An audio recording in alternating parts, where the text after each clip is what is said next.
Good morning. Welcome to World History. Today we're going to go ahead and take a dive way back, going to the Old Stone Age, back before Mr. Anderley was born, just slightly. And then we're going to go ahead and move forward in human history and a little bit about how human society developed. As this is a study of civilizations and those things that make them tick, make them rise, make them fall, this is where we have to get our start. So today, let's go back to the Stone Age.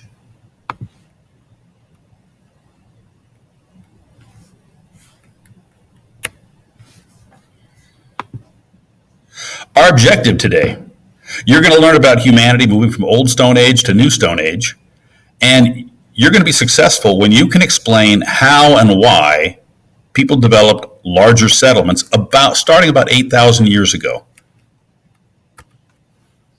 The key theme or objective, which by the way might be your summative assessment, might be a question like this or a prompt like this for you to be able to write on, and this is the connection you have to make. You can explain the move from hunter-gatherer existence to settled communities of increasing complexity. If you can do that, you're going to be a go as far as this portion of the course is concerned. First, we have the Paleolithic Era. That period was between 2 and maybe 3.3 million years ago to about 8,000 years ago. What defines it? Man's ancestors used simple stone tools. Okay, I'm not sure if the guy in this picture is that guy, but there you have it. Before they were doing Geico commercials, they were using stone tools. That's the Paleolithic. How did they live? These guys were hunter-gatherers. They'd live in small groups. They would follow animal herds, hunting them, and they lived off that hunting and foraging. So if they came across plants, berries, grains, anything edible, they'd eat it. What are the advantages for hunter-gatherers? Well, their diet was pretty healthy, although it was a dangerous world to live in, when they had food available. What's a disadvantage? For every calorie that they ate, they would expend 1 calorie, or close to it. Think about that for a minute. The harder you work, the more calories you burn, and there's limitations on how well you can work this way. Anytime you see a big idea alert in one of these presentations, you're going to click the link. There's going to be a flip grid response, and it's going to give you a little bit. There may be a video, not on this one, but there may be a little video for you to go ahead and take a look at. And I want you to go ahead and think about that. Go ahead and answer the question based on that little bit that you've gotten so far. And then post it. Then return to your Google presentation here and move along. Then about 8,000, maybe 10,000 years ago, people started to settle and they planted grains. What happened is hunter-gatherers would follow the herds and they would take some of their grain and some of those seeds and throw them onto the soil. It was probably discovered by accident in maybe a garbage pile or something from where they had been settled, and they came back the next year and found it had grown. But somebody came up with that idea. And what they did is they would burn a field. The dry grass would burn, and the rich ashes would provide the fertilizer for seeds to go ahead and germinate and take root. And then when they'd come back through the next year, there would be grain or a lot of food available. So this is how they did that. And then they'd move on and then follow the herd.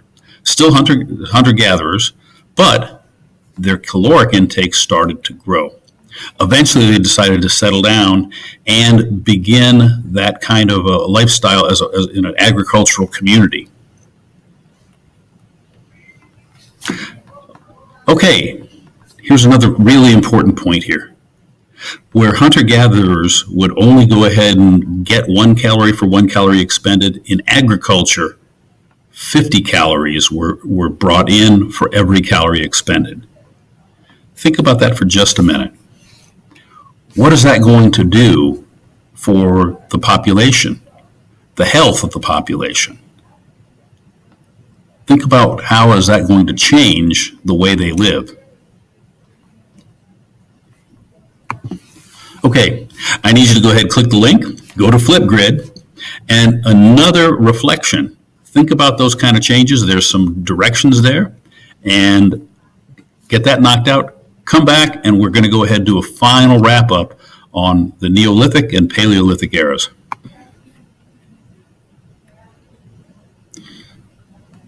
What this allowed was people to do different jobs. Not everybody had to be focused on food production. As people branched out to do other things that they maybe were better at, then new skills, new ways of making a living came up that would improve the lifestyle and the standard of living for the people in the agricultural communities. Specialization of labor is important. We see it today. This is where it got its start. Gut check time. Using our 5 mental disciplines and habits, reflect on what you learned about Paleolithic and Neolithic era. If you are asking questions about the information you learned today, then your inquiry mind is growing. Great job. Proud of you guys. We're going to go ahead and build on this when we get together in class, and I'm putting you in the time machine and I'm taking you back, and we're going to kind of look at this development and see if it makes sense from our modern mind. Finally, here's the exit ticket. Again, one more link for Flipgrid. Get it done, get it turned in, and I will see you guys in the next class. Thank you.